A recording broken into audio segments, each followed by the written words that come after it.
করা অনেক সহজ, ছোট ছোট আমল কত নেকি যে দিবে। একদিন আল্লাহ নবী বলেন দৈনিক 1000 নেকি অর্জন করে দেয়। তোমাদের কেউ অপারক সাহাবীদের একটা মজলিসে আল্লাহ নবী বললেন যে দৈনিক 1000 নেকি অর্জন করবা, এটা কে অপারক?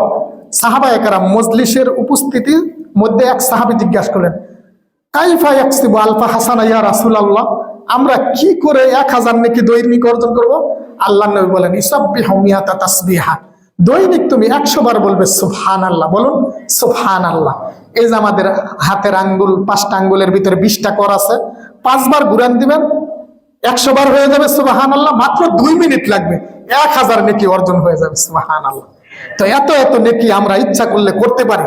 তো যত নেকি আছে আমার আপনার, এই যে ওয়াজ শুনতেছি, আলোচনা করতে, এটার একটা নেকি আছে না?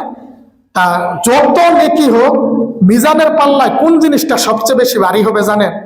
মিজানের পাল্লায় যেই আমলটা ভারী হবে সেটা হলো কি জানেন? একজন মানুষের সামনে একটু হাসি মুখে কথা বলে সুবহানাল্লাহ। তিরমিজি বর্ণিত হাদিস, আল্লাহ নবী বলেন মা মিন শাইইন ইউজাউ ফিল মিজান ইয়াউমাল কিয়ামাতি আসফালু মিন হুসনিল খুলুক।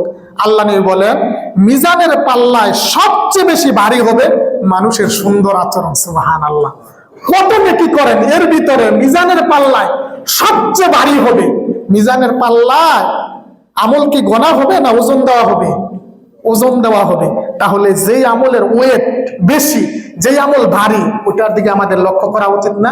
আল্লাহ নবী বলেন মা মিন শাইইন ইউজাউ ফিল মিজান ইয়াউমাল কিয়ামাতি আসফালু মিন হুসনিল খুলুক।